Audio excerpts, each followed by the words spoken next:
2 horror படம் ரெண்டுமே தமிழ் டப்பிங்ல இருக்கு. என்ன படம் ஏதுங்கிற டீட்டெயிலா சொல்றேன். அதுக்கு முன்னாடி ஃபாலோ சப்ஸ்கிரைப் பண்ணி வீடியோ சேவ் பண்ணி வச்சுங்க. ஃபர்ஸ்ட் படத்தோட கதை என்ன, ஒரு 4 ஃப்ரெண்ட்ஸ் அவங்க வந்து மூட நம்பிக்கைக்கு எதிரானவங்க. இப்போ இவங்களோட வேலை என்னன்னா வந்துட்டு போலீஸ் அமையர்லாம் போலீஸ்ல பிடிச்சு கொடுக்கறது தான் இவங்களோட வேலை. இப்போ இவங்க வந்து ஒருத்தர் போலீஸ் அமையர் தான் அப்படின்னு நிரூபிக்கிறதுக்கு அவரை பார்க்க போறாங்க.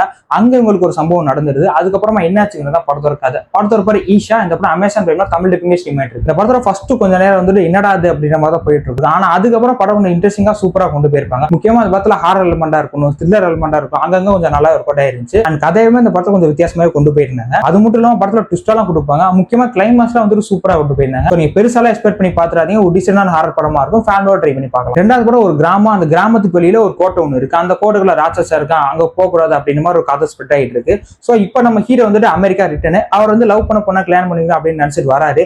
ஆனா அங்க அவர் வந்து மொக்க வாங்கிறாரு. சோ அந்த விதத்துல ஒரு சரக்கு அடிச்சுட்டு வந்து ஒரு கோட்டை பக்கம் தப்பி தவறி போயிடுறாரு. சோ இதுக்கப்புறம் என்னாச்சு அப்படின்னா படத்தோட கதை. படத்தோட பேர் ராக்காசா. இந்த படம் நெட்ஃபிளிக்ஸ் தமிழ் டப்பிங்ல ஸ்ட்ரீம் ஆயிருக்கு. இந்த படத்துலயும் ஒரு வித்தியாசமான கதையை தான் எடுத்துருப்பாங்க. பட் இவங்க படமாக்கின விதம் வந்து ஒரு ஓகேவான ஃபீல் தான் கொடுத்துச்சு. அதுலயும் படத்துல ஃபர்ஸ்ட் 1 மணி நேரம் வந்துட்டு என்னடா அது அப்படின்ற மாதிரி தான் போயிட்டு இருக்கும். ஒரு சில விஷயம் கொஞ்சம் நல்லா இருந்தாலுமே ஃபர்ஸ்ட் ஹாஃப் வந்துட்டு என்னடா அது அப்படின்ற மாதிரி இருந்துச்சு. ஒரு ஓகேவான ஃபீல் தான் கொடுத்துச்சு. பட் படத்தோட செகண்ட் ஹாஃப் வந்து ஒன்ஸ் இந்த கோட்டைக்குள்ள என்டர் ஆனதுக்கு அப்புறம் வந்துட்டு படம் கொஞ்சம் இன்ட்ரெஸ்டிங்காக கொண்டு போயிருந்தாங்க. ஒரு சில விஷயம் அவங்க சொல்ற விஷயமும் சூப்பரா இருந்துச்சுன்னு கண்டிப்பா சொல்லலாம். முக்கியமா அந்த ராட்சச அப்படின்ற விஷயத்த சொன்ன விஷயம், அதுக்கான பேக் ஸ்டோரி வந்துட்டு சூப்பரா இருந்துச்சு. அந்த படத்துல ஹாரர் எலிமெண்ட் அப்படிலாம் எதுவுமே இல்ல. காமெடி ஒரு சில நல்லா ஒர்க் அவுட் ஆயிருந்துச்சு. என்னதான் அந்த படம் ப்ரெடிக்டபிளா இருந்தாலே போர்டிங்காமே படத்தை கொண்டு போயிருப்பாங்க. சோ டைம் பாஸ் பண்ணக்கூடிய ஒரு ஹாரர் காமெடி படம். இந்த படத்தை நீங்க ஃபேமிலியா ட்ரை பண்ணி பார்க்கலாம். ஃப்ரீயா இருந்தா ட்ரை பண்ணி பாருங்க.